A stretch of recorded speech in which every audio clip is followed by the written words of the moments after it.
Bakit po galit na naman kayo? Eh, paano yung lintik mong ama? Napapalapit na naman kay Emma? Alam mong masaya siya na wala tayo sa buhay niya kasi libre silang magsama na ngayon. Alam mo ba, nakalimutan niya na tayo. Kinalimutan niya na tayo. No! Oo! Nandun na siya kay Emma ngayon. Tayo makakalimutan ni Daddy. Family tayo niya. Yan ang sabihin mo sa tatay mo na gustong-gusto si Emma. Alam mo kaya hindi siya tumatawag sa atin. Kasi busy siya dun sa babae niya. Pero Georgia, hindi pa naman ako sure dun eh. Mami, pakusapin ko po si Daddy. Sabihin ko po sa kanya not to do that. Anak, alam mo tama ka.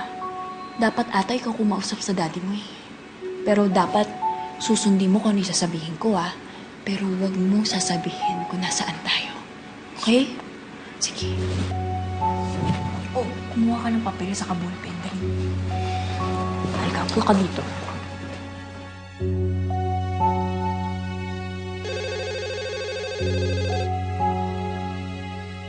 Hello?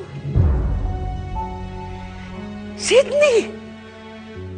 Oh my God, Apo! I'm so glad. Where are you? Sorry, Lola. I can't tell you. Asan po si Daddy? Hindi pa siya umuwi, Apo. But why did you call? Bakit? May ginagawa bang masama ang mami mo sa'yo, ha? Wala po. Lola, sabihin mo po to kay Daddy na wag siya sumama kay Tita Emma. Ayoko po sila magkasama.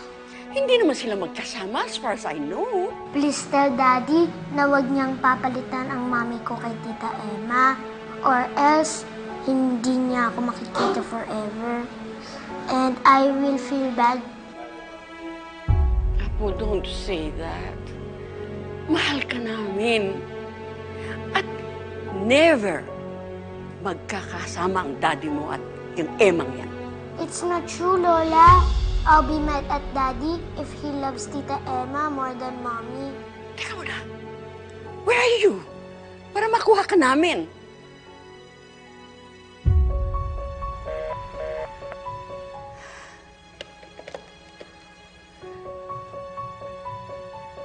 Very good, Sydney.